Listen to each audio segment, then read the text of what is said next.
जितात्मना प्रशान्तस्य चितात्मना प्रशान्तस्य परमात्मा समाहितः परमात्मा समाहितः शीतोष्ण सुख दुःखेषु शीतोष्ण सुख दुःखेषु तथा मानापमानयोः. तथा मानापमानयोः. For one who has translation, for one who has conquered the mind, the super soul is already reached, for he has attained tranquility. To such a man, happiness and distress, heat and cold, honor and dishonor are all the same. Purport. Actually, every living entity is intended to abide by the dictation of the Supreme Personality of Godhead, who is seated in everyone's heart as Paramatma. When the mind is misled by the external illusory energy, one becomes entangled in material activities. Therefore, as soon as one's mind is controlled through one of the yoga systems, one should be considered to have already reached the destination. One has to abide by superior dictation. When one's mind is fixed on the superior nature, he has no alternative but to follow the dictation of the Supreme. The mind must admit some superior dictation and follow it. The effect of controlling the mind is that one automatically follows the dictation of the Paramatma or Super Soul. Because this transcendental position is at once achieved by one who is in Krishna consciousness. The devotee of the Lord is unaffected by the dualities of material existence, namely distress and happiness, cold and heat, etc. This state is practical samadhi or absorption in the Supreme. Yeah, so this theme is now there are symptoms of yoga ruda stage. Yoga ruda stage means which stage? After samadhi. After samadhi, what is there? Means these material attachment is not there for that person, and he is fully fixed in yoga. Okay. Yeah, yoga ruda is basically stage where person has become fixed up in yoga after dhyana stage. Somebody has attained. So please remember, arud means already बैठ गए, गाड़ी में बैठ गए हो. He is fixed up in the vehicle. Okay. And arurukshu means beginning stage of yoga. So these verses 7 to 9, they are describing the symptoms of person who is in yoga ruda stage. So the common theme over here is complete indifference to material existence by realized knowledge of super soul. So there is complete indifference because person is realizing super soul.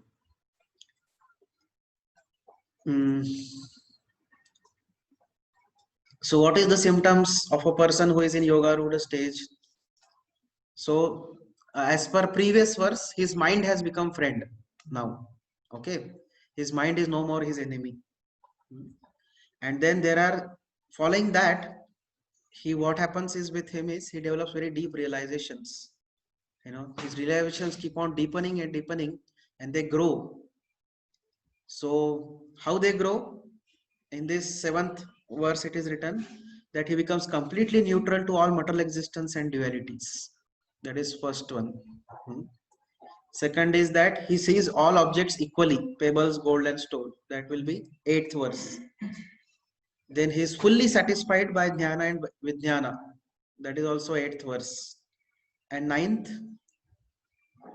verse it will be explained that he sees all the people equally. That is the most advanced stage. Vidya Vinaya Sampanna will come. So as in the purport, Prabhupada is writing that the intended goal of every living entity is what? Intended goal of every living entity is to abide by the dictation of Supreme Personality of Godhead, who is sitting in the heart of every living entity. Sarvasya chaham hrudi sannivishto. Supreme Lord is sitting in everybody's heart, and a person, the goal of every person is to abide by his dictations. So is he giving dictation? Yes, he's giving dictations actually. But generally when a conditioned soul rejects the dictations of super soul, then they are not heard. So more one keeps on rejecting the dictations of super soul, that super soul's voice becomes weaker and weaker and weaker. and finally it almost disappears. But otherwise, super soul is giving dictations. Super soul is telling, oh, don't do this, this is not good, or do this, this is good for you, like that. So but then when one deviates from such goal, then the mind is misled, and this misled mind is misled by whom? By Maya, illusory energy. And one becomes entangled in material activities because of that. So so on one side Paramatma is telling something, on another side Maya is telling something. So if the mind listens to Paramatma's dictations, we'll see that mind will become uplifted. On the other side, if he listens to Maya's dictations, so then he will be degrading. So how to avoid such deviations? Of course, in morning class also we are discussing that same point. How to avoid such deviations? So mind must admit some superior dictation and follow it. So we have to fix our mind in superior nature and put ourselves in such a situation that we have no alternative but to follow dictations of Supreme Lord. So what is superior dictation? Follow the order of Guru and Shastra. So one has to voluntarily put oneself under the order of Guru, Sadhu, Shastra, Vaishnavas, like that. We should put ourselves in that. So that's why when we are within such systems of whether counselor system or voice system or Bhakti Vriksha system, what happens that our free will is restricted, isn't it? We are given supervised, we are monitored, we are given some assignments to do, we are told to do certain things. So in this way, what happens that mind is admitting certain superior dictations and follows that. So in this way, one goes nearer and nearer to Paramatma, and eventually one will see that one will be able to hear those dictations of Paramatma himself. So that's why it is very important that we should have some authority above us. If we don't have authority above us, then our mind becomes our authority, and mind takes over everything. So the safest position, that's why, is that we should have some authority, we should have accountability to some superior devotees, because this is most practical. We don't know how to follow the dictations of Paramatma at this stage, right? Similarly, Shastric dictations to follow also is like, sometimes we don't even understand what is there in Shastras, isn't it? Then Guru is also, Guru's dictations, we may follow them, they are also very inspiring, but how do we know that we are properly following or not? For that we have to accept some superior dictation. So that's why there has to be some superior under whose guidance we are performing our bhakti. Without that superior guidance, it will not be possible actually to get rid of these whims of mind. So because mind has to accept some authority. If we don't accept a superior authority, then Maya's authority will automatically come. It is not that we have to invite, oh Maya, I choose you. No, we don't have to even choose. As soon as we don't take up superior's guidance, immediately Maya starts guiding. We don't have to invite her कि अरे आओ, अभी इनसे bore हो गया, माया थोड़ा आ जाओ. वो बुलाना नहीं पड़ता, वो माया अपने आप तुरंत आ जाती है. Immediately she will capture. So that is the way, that is the solution how we can avoid deviation. So although you will see that in the translation, Krishna is giving, in the verse Krishna is giving the symptoms of person who has perfected, but Prabhupada is telling us on our level that, okay, if you know the symptoms of perfected, what exactly you are going to do with it. So Prabhupada is telling, but in our life, when we deviate from our goal of being in union with Paramatma, then we get controlled by Maya. So when one controls mind in such a way by following superior dictations, what happens? Automatically, he becomes closer and closer to Paramatma. So much so that what he is saying, one who has conquered mind, super soul is almost reached. Can you imagine what is the power of person who has conquered mind? He's almost reached super soul. He has almost reached to Paramatma. Means he's almost realized, self-realized. This is what is the importance of controlling the mind. So in the purport, Prabhupada is saying that Krishna consciousness offers this very practical solution. How? A devotee automatically follows Lord's dictations. Hmm? How he automatically follows? By taking shelter of devotees. Hmm? By taking shelter of Shastras. Where are the Lord's dictations? Sometimes people feel that Lord dictations means something from Paramatma should come. अंदर से कुछ तो आना चाहिए. Sometimes people say, अंदर से आना चाहिए प्रभु जी. अंदर से जब तक नहीं आते तब तक नहीं कर सकते. और अंदर से कब आएगा पता नहीं बाबा. अंदर से सब अनर्थ ही आते हैं बाहर. क्योंकि वो है अंदर तो क्या आएगा बाहर. परमात्मा is covered by अनर्थas. So that's what they are coming. So अंदर से नहीं आ सकता है वो, बाहर से आना पड़ेगा पहले. बाहर से क्या आएगा? पहले गुरु साधु शास्त्र के जो इंस्ट्रक्शंस आएंगे उनको फॉलो करना पड़ेगा. उसके बाद अंदर से आना चालू होगा परमात्मा की instructions. So that is how a devotee, because he follows the dictations of Lord through this Guru Sadhu Shastra, because of that he can cross beyond these dualities of this material world. And this is practical samadhi, Prabhupada. So what is samadhi definition according to people? You sit and just meditate. Om Shanti Shanti Shanti. ये कितना देर तक कर पाएंगे? How many hours you can do this?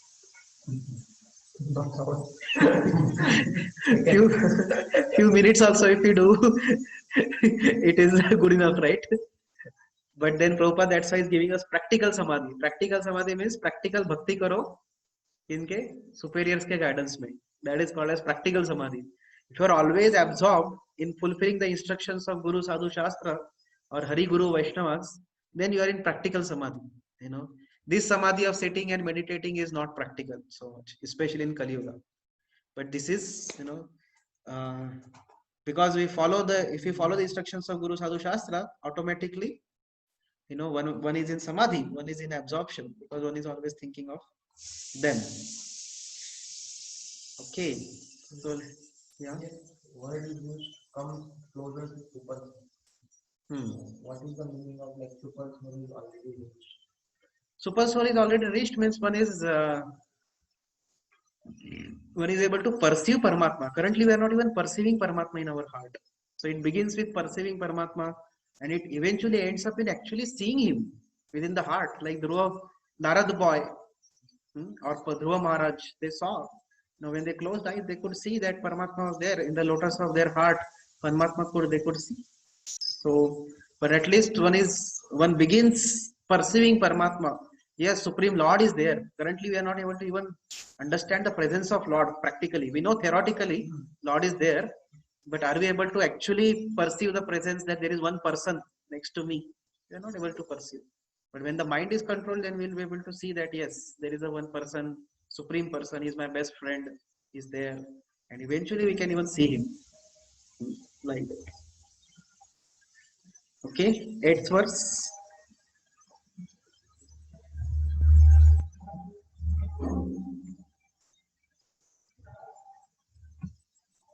Ajit Prabhu. Raji, can I ask a question? Okay. Raji, this guna and karma is also like which we feel sometimes we have inclination. So that is also dictation of mind, or that can be something natural.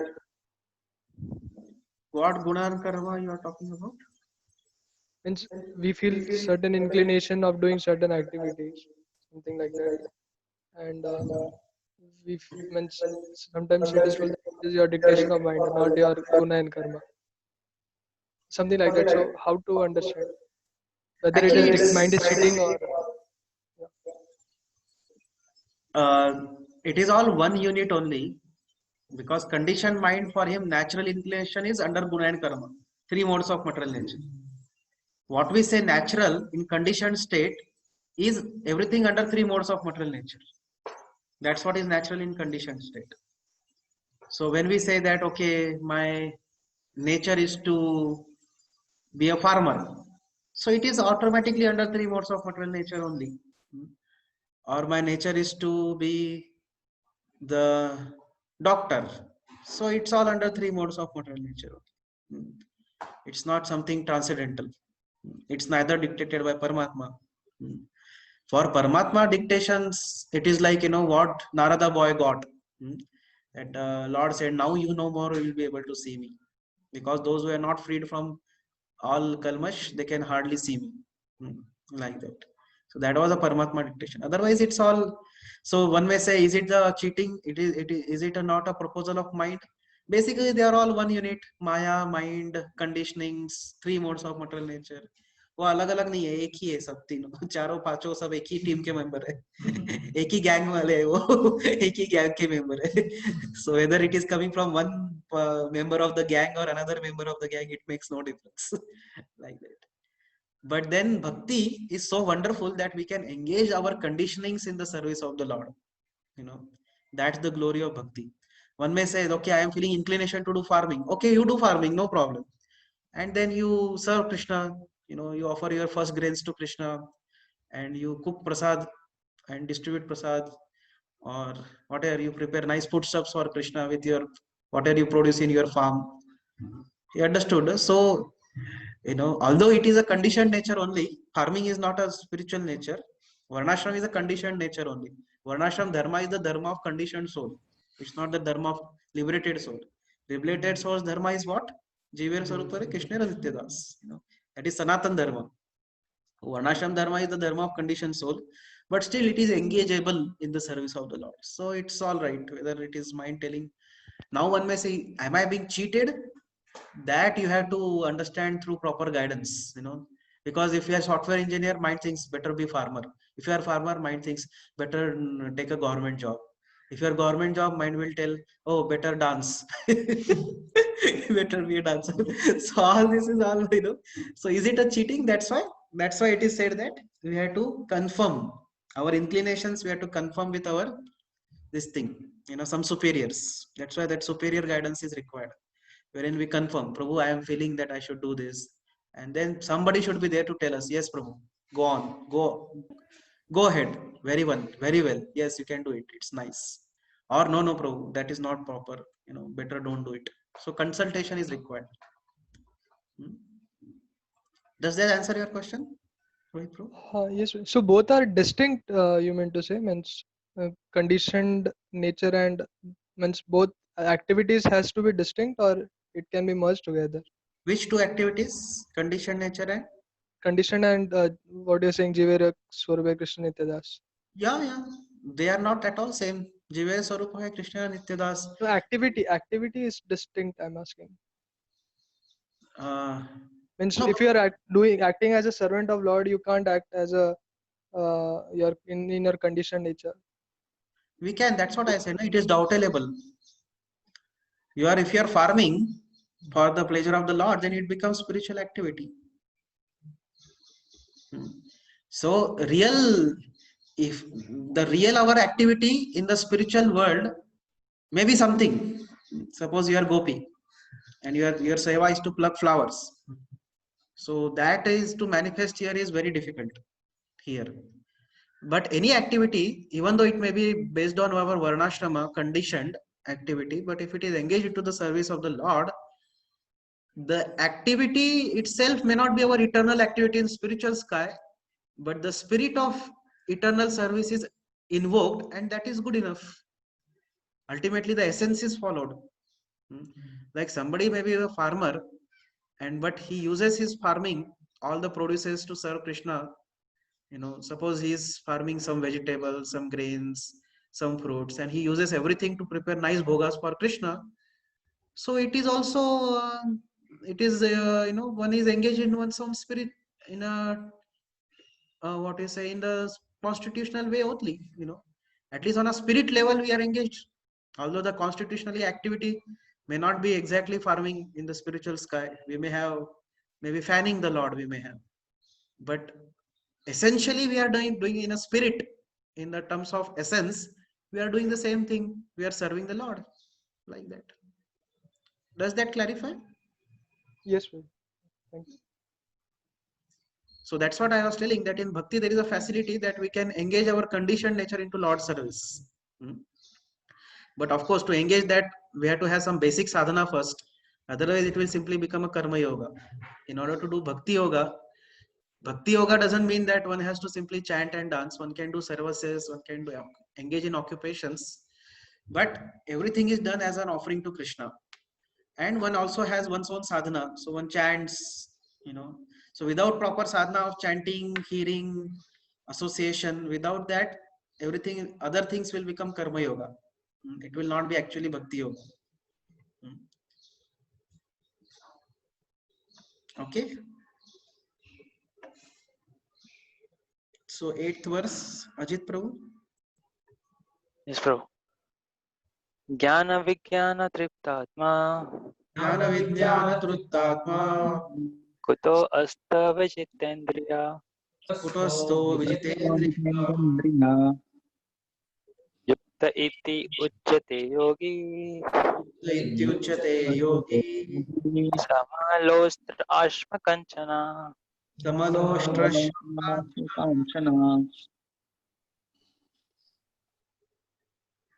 Translation. A person is said to be established in self-realization and is called a yogi or mystic when he is fully satisfied by virtue of acquired knowledge and realization. Such a person is situated in transcendence and is self-controlled. He sees everything, whether it be pebbles, stones, or gold, as the same. Purport. Book knowledge without realization of the supreme truth is useless.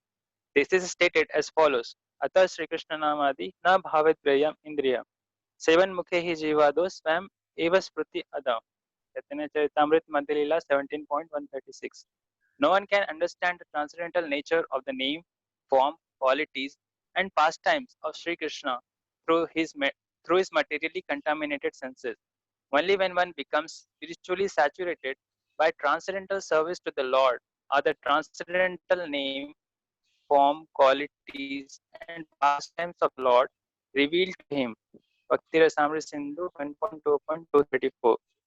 The Bhagavad Gita is the science of Krishna consciousness. No one can become Krishna conscious simply by mundane scholarship. One must be fortunate enough to associate with a person who is in pure consciousness. A Krishna conscious person has realized knowledge by the grace of Krishna because he is satisfied with pure devotional service. By realized knowledge, one becomes perfect. By transcendental knowledge, one can remain steady in his convictions. But by mere academic knowledge, one can be easily deluded and confused by apparent contradictions. It is the realized soul who is actually self-controlled because he surrendered to Krishna. He is transcendental because he has nothing to do with mundane scholarship. For him, mundane scholarship and mental speculation, which may be as good as gold to others, are of no greater value than pebbles or stones. Yeah. So here he is saying is trupta. Trupta means satisfied. By what one is satisfied? By jnana, by knowledge and vijnana, realizations. So we see this maintaining satisfied mood is not so easy, isn't it? Because mind always tends to be whimsical. This is one of the nature of mind is that it always wants more and it is never satisfied with what he has. This is the nature of whimsical mind. So kutastha means when one is fixed or spiritually elevated. So such mind is satisfied. Spiritually elevated mind is satisfied, whereas spiritually not elevated mind is always whimsical and disturbed. So before mind gives up sense gratification and is able to be satisfied by jnana and vijnana, what one has to do?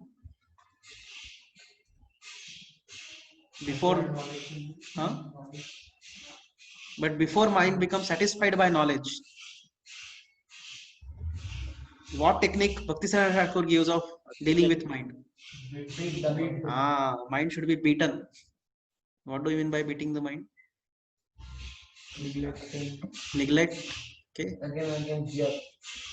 Nityam Bhagat. That is one.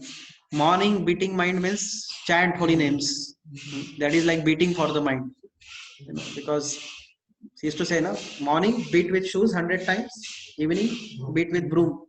So morning, Bhakti Charu Maharaj used to say this.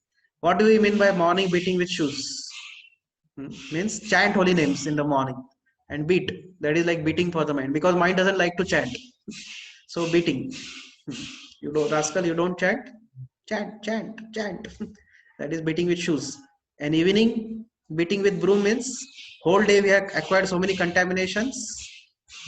Now with broom clean it. So many anarthas are acquired. So झाड़ू लेके उसको अभी मारो थोड़ा और साफ करो. जैसे हम कभी कभी वो पायदान रहता है ना, उसको झाड़ू लेके इसको मारते तो साफ हो जाता है वो. वैसे शाम को रीडिंग हियरिंग करके उसको मार के उसको साफ कर दो. So this is called as beating. By this process, eventually mind will give up tendency for sense gratification and will become satisfied by Jnana and Vijnana. So also another example is given is blacksmith. He beats the metal. Blacksmith, similarly we have to beat our mind. Then the mind will form a proper shape. Otherwise mind is shapeless. It is always, aimless, goalless, nothing. It has no other. It's like many times our mind's play is like a football play without any goal post. Just imagine a football game without any goal post. खेल रहे हैं but किधर ball डालना है कुछ है ही नहीं. कुछ गोल ही नहीं है उसका. सिमिलरली माइंड कभी अरे चलो ये करते हैं, अरे चलो वो करते हैं, अरे ऐसा करना चाहिए, अरे उसने वैसा क्यों नहीं किया.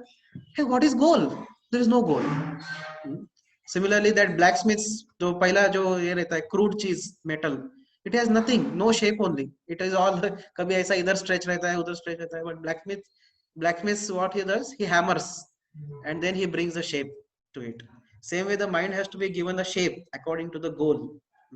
So we have to shape up the thoughts, the energy of the mind, and it should be pointed towards the goal.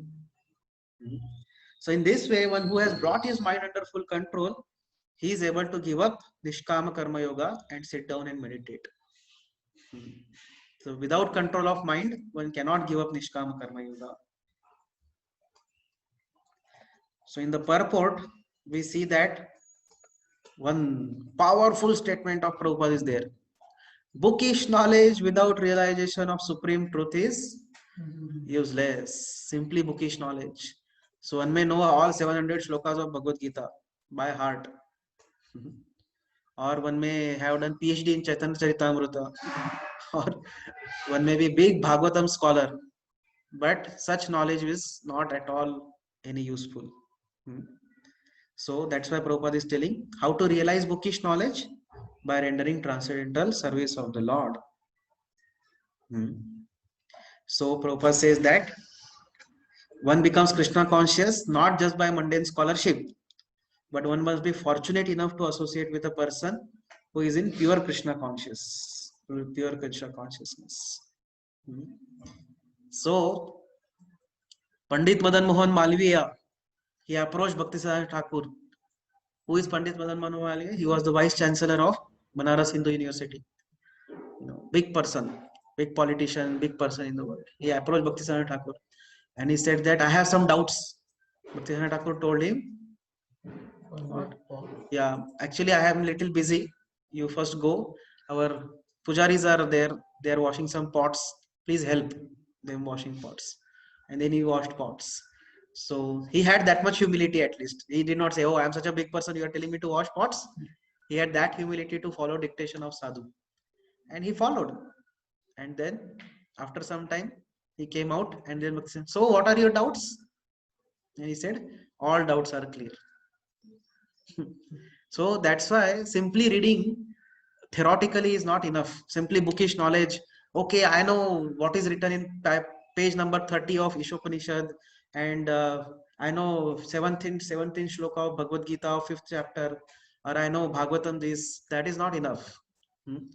One has to have Vijnana. Vijnana means what? Realized knowledge. It should not be just bookish knowledge. Bookish knowledge is simply a load. वो भार है, भार, bharam param kirita, so it's a simply load, so modern people you see coming out of university, they are they are like Dhenukasur, who are carrying so much of load of mundane knowledge which has got no practical application, neither it can give any good to them in terms of goal of life. So but sometimes even the spiritual knowledge can also become bhar like that. It can also become a simply load, burden on the beast, donkey's burden, unless and until we actually try to realize it by application. And how that realization comes? That realization comes by service. Sevon mukhehi jivadau. So, but for that, actually, one has to associate with a person who is pure devotee. By his association, one is engaged in the service of the Lord, and then one gets realization. Not service whimsically, engaged in the association of pure devotee of the Lord. So there was one personality in Chaitanya Charitamrut, Chaitanya Mahaprabhu's pastime. His name was Devananda Pandit. Since childhood, he was a great Bhagavatam reader, and he was a devotee of the Lord. He was worshipper of Krishna, he was devotee of the Lord.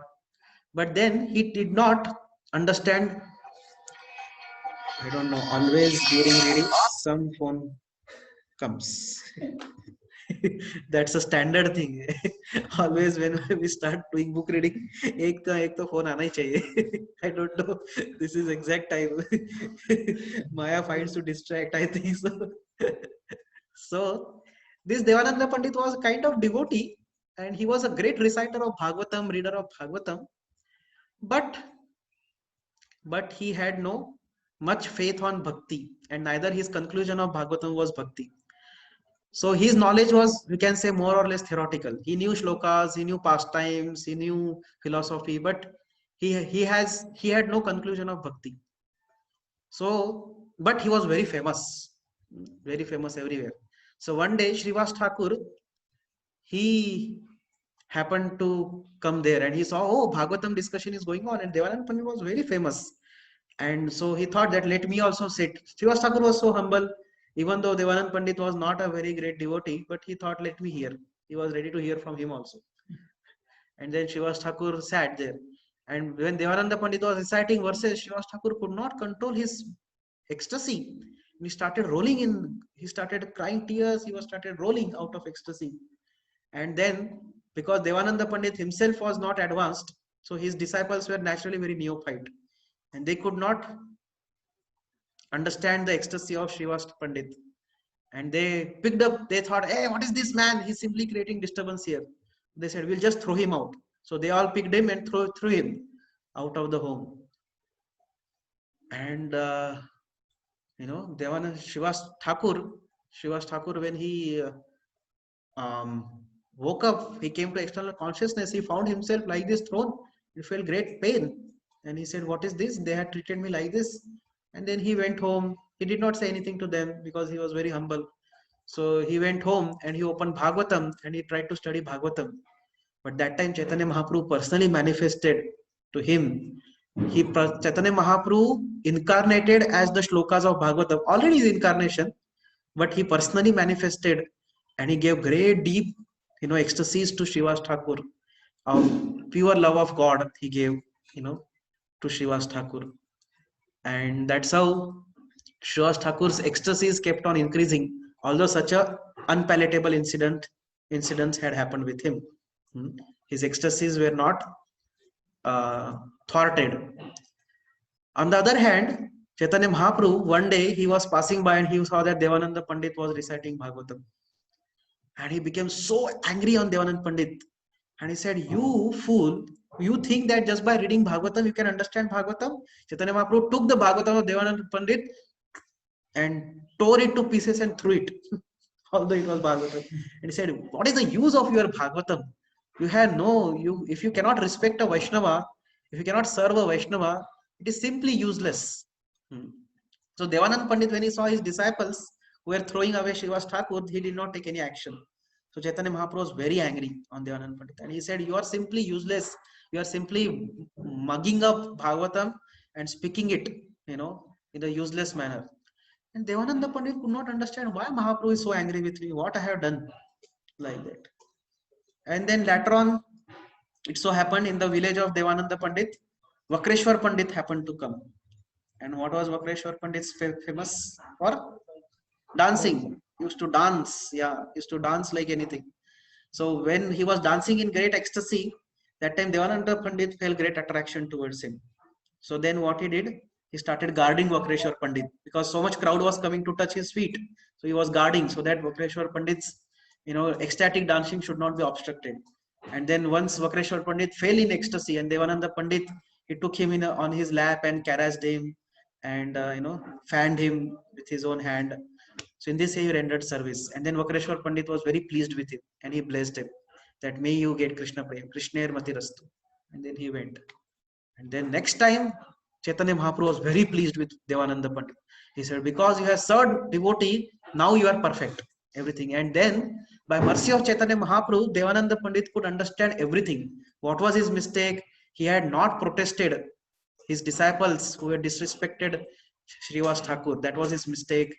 And then he understood that the conclusion of Bhagavatam is actually pure devotional service, pure love of Godhead.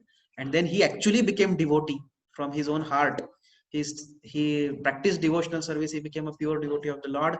He became lover of Krishna. He rendered devotional service to the Lord. And in this way, he became one of the acharyas. In fact, he is one of the branches of Chaitanya tree, Devananda Pandit. He became one of the very great devotees of the Lord. So this entire episode, it tells us the value of association of devotees and value of service. By simply reading scriptures on one's own, one cannot gain much.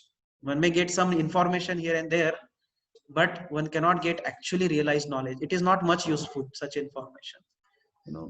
But when one renders actual service to a Vaishnava, when one associates with a Vaishnava and appreciates a Vaishnava, renders service to Vaishnava, then actually whatever we are reading, hearing, that knowledge becomes realization.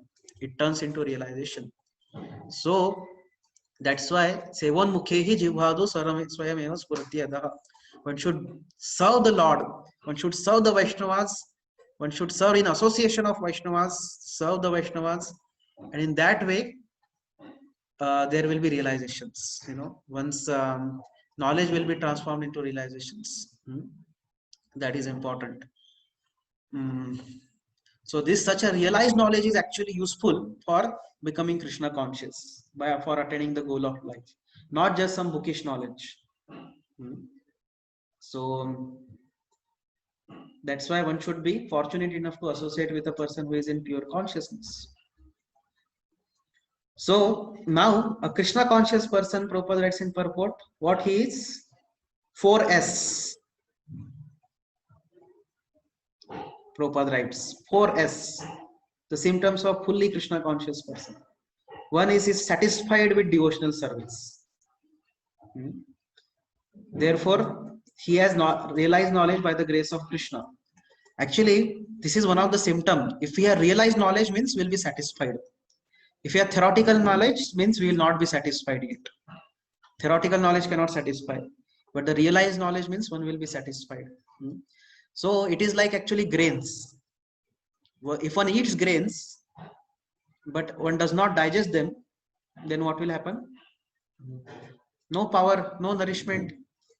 Also, those grains will transform into stool also, toxins basically that will form. Whole that rheumatic diseases are all that only. Our food is not digested properly. Then they form the toxins in various parts of bodies like joints and all that. In the joints and all, lot of toxins are formed, and as a result of that there is pain. So same way, when the knowledge, if it is not realized by the way of services, that's why one should do services under the guidance of devotees, so that services helps to digest the knowledge. When one serves, then the realizations are bestowed by the Lord. Realizations cannot be obtained, they are awarded by the Lord to the extent one renders services. That's why rendering service is extremely important. Without service, there is no realization. That's what is shown from Bhaktisaraj Thakur's dealing with Madan Mohan Malviya or Devananda Pandit's dealings. Chaitanya Mahaprabhu taught teaching lesson to Devananda Pandit through his realizations. Also, we know the famous pastime of Dasharathi. Although he was a big scholar, but Ramanujacharya sent him to do menial service to Atulai, and then he explained him the meaning of the verses of Bhagavad Gita. Isn't it? So service, without service there is no realization. Seva is so very important. It helps us to digest the knowledge, and then that digested knowledge comes in the form of nourishment and power in the body. That is realizations, basically. That's what becomes realizations. So Vaishnava Seva, Vaishnava Sangha and Seva, Vaishnava Sangha and Seva are very crucial in getting realizations. And when one has that realized knowledge, then one is satisfied. Like Prabhupada said, kuch ichha nahi hai. Fully satisfied, Prabhupada was. He had no desire remaining. Like that. Then he is also steady. Second S is steady. He is steady in his convictions by the strength of his realized knowledge. If somebody has simply academic knowledge, theoretical knowledge, then what will happen? When the contradictions appear, he will be bewildered. He cannot tolerate contradictions. He will be bewildered by that. Arey, idhar aisa likha hai, udhar aisa kyun likha hai? You know, and you know, we see we may be able to see some apparent contradictions, right? Sometimes when one comes in Krishna consciousness, in the beginning one has a concept that, oh, devotee means he is like a pure devotee. You know, everybody should be pure devotee. But he sees that sometimes devotees have manifest some anarthas. So he sees contradictions. Hey, devotees bol rahe ki, you know, japa mein, chanting is the most important goal of life. But ye to khud sote rehte japa mein. In this way one gets bewildered. Because he doesn't have realized that. He has only theoretical knowledge of chanting. But he doesn't understand that, you know, there is a process of struggle.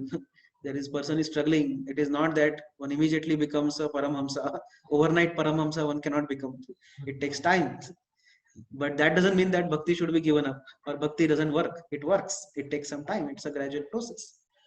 Similarly, there are some contradictions in Shastras in Mahabharata. One may find one story of Parikshit Maharaj in Mahabharata, another story in Bhagavatam. You may say, what is this? The Shastras are not there proper. You see, there are contradictions. Or there are a lot of here and there. So all these are because of simply academic knowledge, theoretical knowledge. One is not able to connect things properly here and there. You know, so that's why. But one who has realized knowledge, he's steady in his convictions. He remains steady in his convictions. He is never confused by some contradictions. He is convinced that yes, nashto moha smritim labdva. You know, one is convinced that yes, Krishna is Supreme Personality of Godhead, and bhakti is the best process to obtain Him, and the goal of life is to serve Him and obtain Him. So that is the result of realized knowledge. He is steady in his convictions. Then third S is his self is controlled. He is not self is controlled by realized knowledge. Means what? He acts in terms of realized knowledge. It's not that his actions are different and the knowledge which he has is different. So his self is controlled by realized knowledge means what? That knowledge, he acts according to the knowledge. He doesn't act whimsically according to his mind's dictations. He acts according to the knowledge which he has acquired. That is, self is controlled by the strength of realized knowledge. Like that. And the fourth S is scholarship and mental speculation.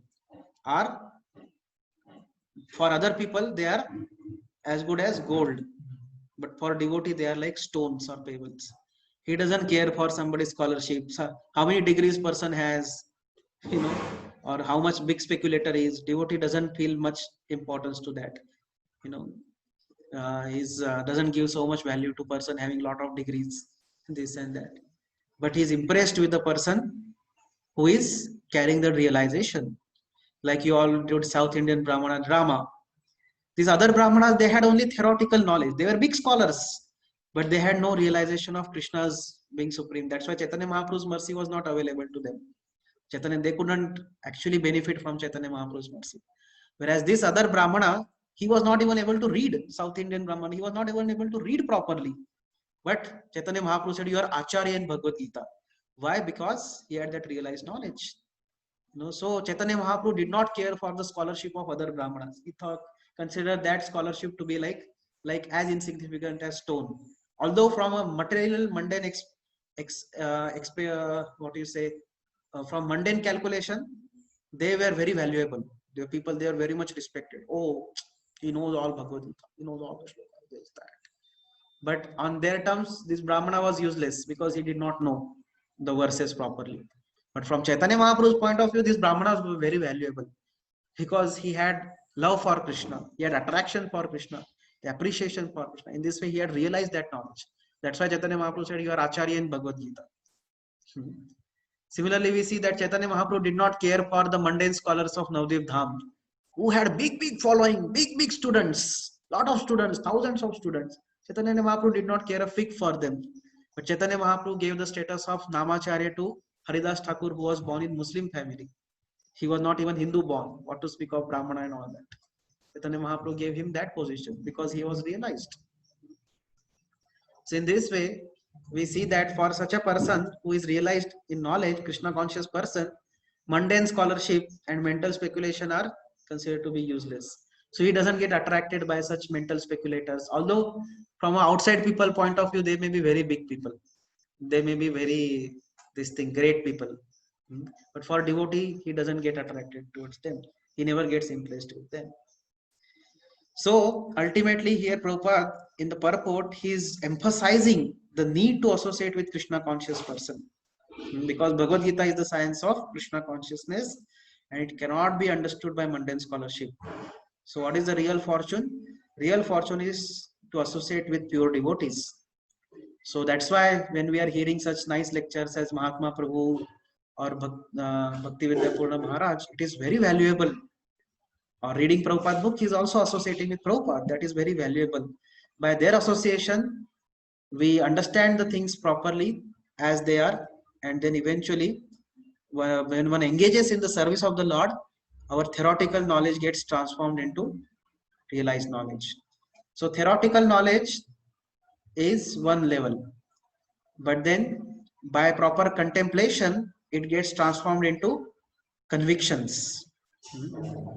One becomes convinced of one has understood, and then that becomes an intellectual conviction, and that intellectual conviction with the help of service, it becomes realization.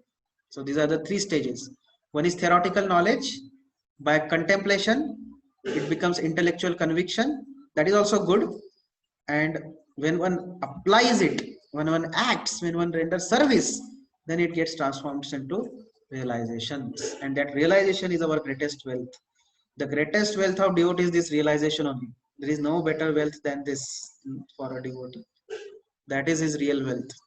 That he has got realizations of Krishna consciousness. Yesterday also Mahatma Prabhu was telling, isn't it, about realizations? Okay. So should we go to the next verse now? 9th verse. Please recite. Surunmitraryudasinam Surunmitraryudasinam Madhyastha dvesha bandhushu Madhyastha dvesha bandhushu Sadhushu apicha papeshu Sadhushu picha papeshu Samabuddhir vishishyate. Samabuddhir vishishyate. A person is considered still further advanced when he regards honest well-wishers, affectionate benefactors, the neutral mediators, the envious, friends and enemies, the pious and the sinners, all with an equal mind. Acha, there is no purport to this. Okay. So this verse, what it is describing, this verse is describing that even this devotee who is most advanced stage of Yoga Ruda platform now, this yogi, this is he is not even distinguishing between friends and enemies now. So Yudhishthir Maharaj was like that. Ajata Shatru, he never considered anybody to be his enemy. He was even well-wisher for his enemy also. And that is very clearly proven when Duryodhan was captured by this Gandharva. Yudhishthir Maharaj sent Bhima and Arjun to retrieve them back, retrieve Duryodhan and party back, isn't it? So this is the highest stage of Yoga Rudha platform. What is that? He regards well-wishers, affectionate benefactors, neutral, mediators, envious, friends, enemies, pious, sinners, all with equal mind.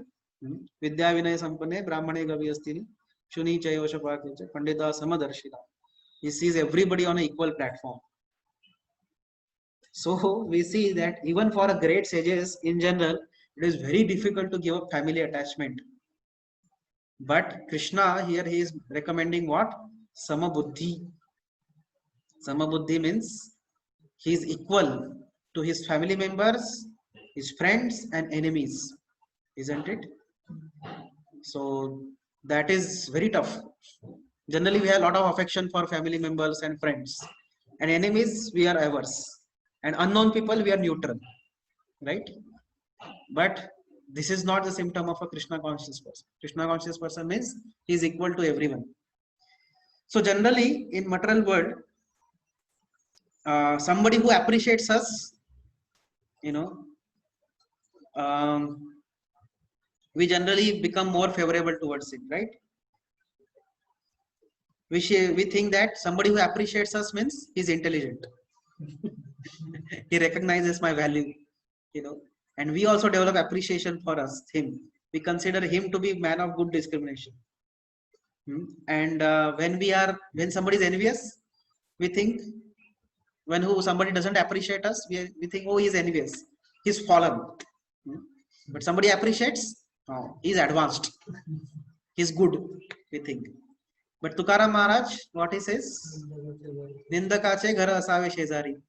You build the house of your criticizer next to your house, so that is his mood. Don't neglect that person. He's your well-wisher actually. He's telling you how to improve in your life, isn't it? So Surut means well-wisher. Surut means what? He's a well-wisher. Mitra is benefactor. Ari is a killer. Udasina means neutral.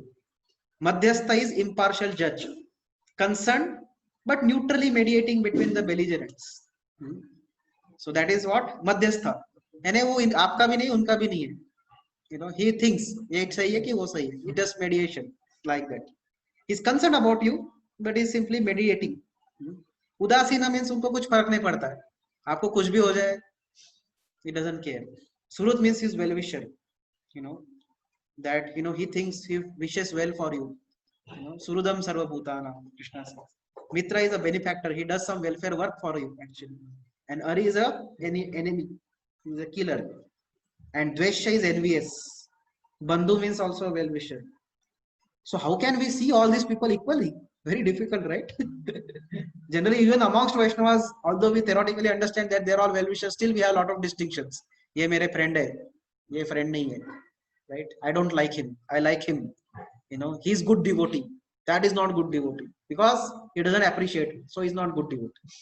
Because this devotee, he appreciates me. So he's good devotee. Like that.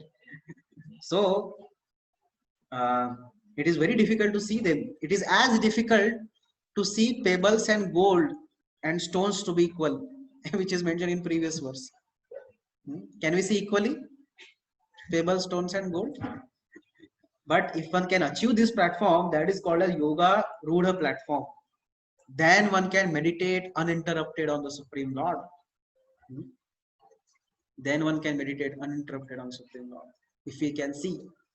So when that day will come, when we'll be able to actually uninterrupted do meditation on the Supreme Lord, when we will be able to have this equal vision, seeing friends, enemies, well-wishers, relatives, everyone on an equal platform, not making distinctions and partiality towards anybody.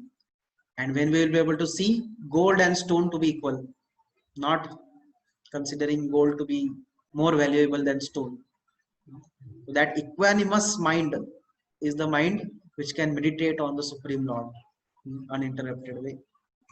So this Parashar Bhatta was there. So one person, he used to, in his humility, he used to always go in front of Varadraj and express his faults.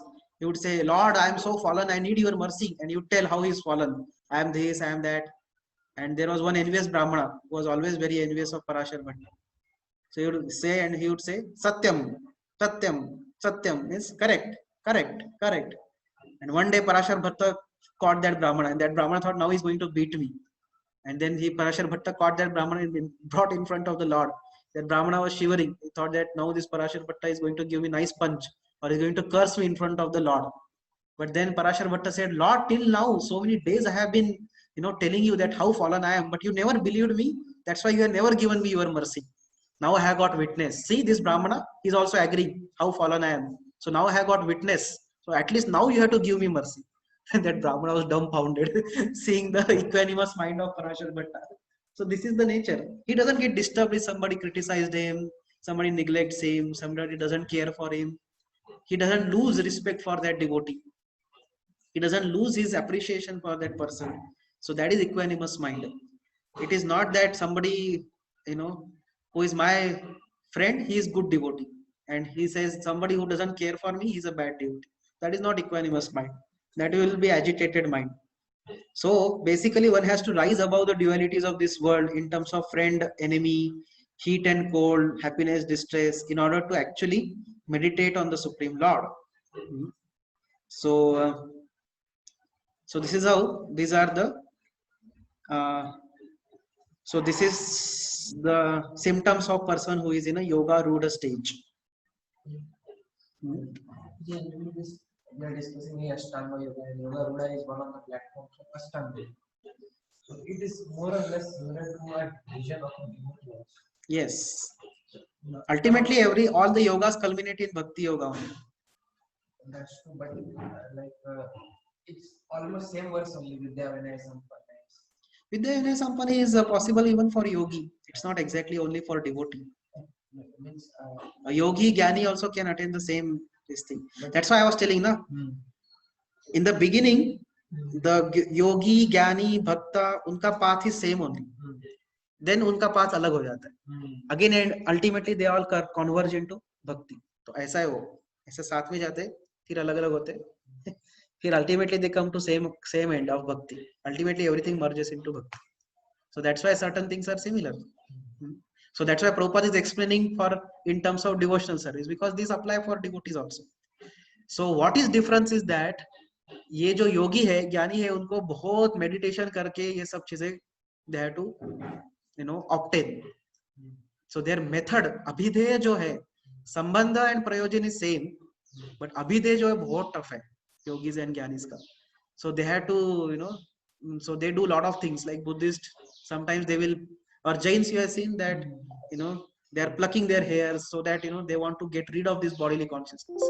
But devotee doesn't do this type of thing, plucking hair and all that. What is this? This is ghastly way of becoming out of body. Devotee, he engages in the service of the Lord, and in this way he forgets about his bodily consciousness and he becomes Krishna conscious.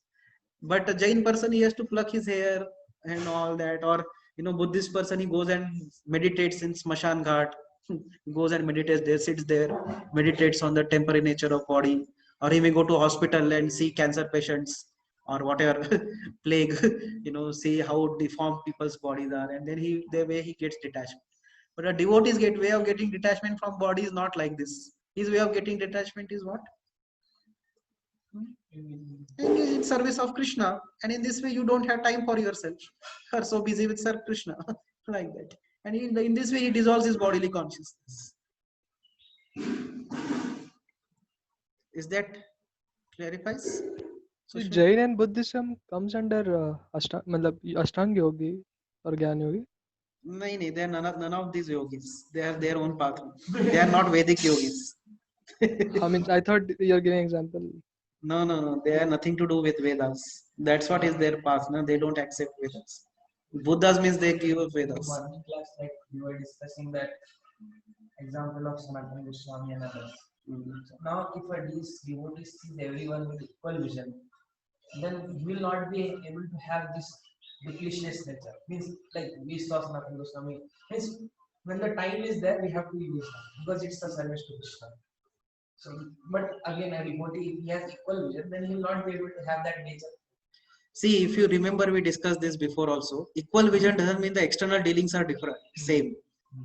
Equal vision is being well-wisher of everyone, seeing everyone as a part and parcel of the Lord, not considering to be somebody to be dear on a material level and somebody to be hateful towards another. But when it comes to dealings, one has to have different dealings, isn't it? So seeing the tiger with equal vision doesn't mean we go and embrace tiger, right? So external dealings have to be different. And similarly, the practical worldly dealings and the respect has to be given differently to different people according to their position. But what is equal vision means? One sees everybody as spirit, soul, part and parcel of Krishna, and that's how one is well-wisher of everyone. One is not hateful towards anyone, and one doesn't consider anybody to be dear and somebody to be, hate, object of hatred on a material level. So Sanatana Goswami, although he dealt with that innkeeper or that jail keeper in a duplicitous manner, but he had no hatred towards them. He had no hatred even towards Nawab Hussain Shah, although he imprisoned him. So he had equal vision. Although he imprisoned him, he did not hate him. He did not thought that, oh, this is useless person. Let me curse him now. Let him die. Let him suffer in hell. Not like that. So that's the equal vision. So external dealings cannot show equal vision. That is not possible. Sometimes they are shown in great high amounts of ecstasy. Like Jagannath Das Babaji Maharaj, he would eat in the same plate where dogs have eaten. Or Navdeep, and he would say, oh, these are Navdeep dogs. That is very high. But at the Avdhuta stage, anyone may have. Otherwise, there cannot be. External dealings have to be different. It is within the heart. Okay, so Rohit Prabhu, it is clear also now that these Buddhist and Jains, they are not, they are none of this yoga practice because they are not in Vedic paradigm. They are outside Vedic paradigm. Yes, Prajit. But Prajit, so this, even Ashtanga yogis also have similar kind of, they will sit in a summer season when the top, noon is there, that time sun is there, burning hot, sun is there, and they'll surround 5 fires around themselves and they'll sit. It's similar. So what is the purpose? That they realize they become detached from bodily concept. Or in the winter season, they'll go and dip into Gangotri in cold winter and they'll remain there. So the path is tough. That will come ahead. Klesho adhikatarastesham avyakta sattva. It is difficult path. As Bhakta's path is simpler and easy and sweet. Yes. so Prajit, it should, for me, I'm asking, I should be feeling little humble now, because I'm not able to do so much tapasya, but getting more benefit. Or then trying to tell that they are not doing practical thing. Devotee feels fortunate that we don't have to undergo so much trouble. We get the same thing and more by doing a simpler method. So devotee, that's why feels gratitude, and also he feels humbled. That because I could not have done these things. If somebody would have told us in device that now all of your Sankalpa camp is in Gangotri, and what you have to do there? You have to remain in Gangotri, chilled Ganga waters for 10 hours. So this is yoga for modern age. We'll teach yoga for modern age over there. How many of us would have gone? You would have said, thank you very much. You only go. We don't want to go. But same result is given to us by the simple method of Krishna consciousness. So, and when we see these yogis, we have to also understand that how serious they are about devotional service. I should also become serious like this. I don't try to do austerities like them. I should also become serious about the simple methods of practice which are given to me. At least I should do that, isn't it? So one feels like that also when one sees these yogis. Is that all right, Rohit Prabhu? Yes, Prajit. So this ends the first section of this chapter, which was enemy or friend, dealing mainly about mind. Now the second section of this chapter is talking now core Ashtanga Yoga is starting now.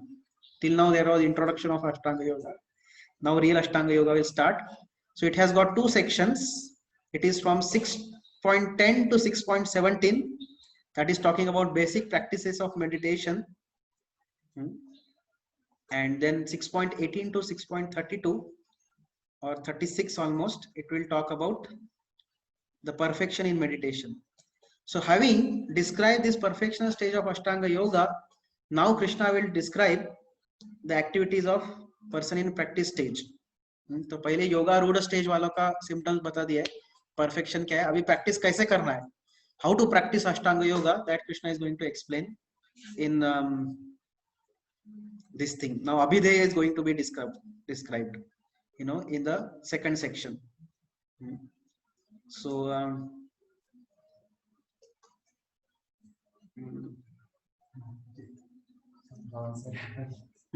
These are next verses written.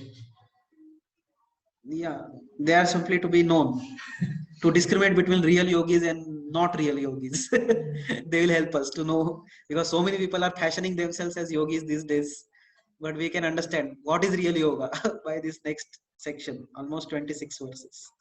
But I think our time is up, so maybe we can take it up tomorrow, because otherwise, you know, we cannot do justice. So little 5 minutes early we can end today. Is that all right? So tomorrow we'll start with this 10th verse. Practice.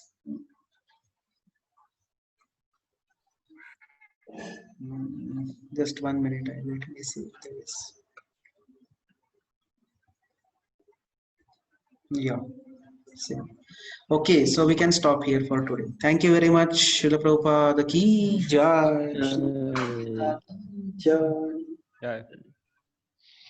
Hare Krishna. Thank you. Thank you, Prabhu. Hare Krishna. Thank you.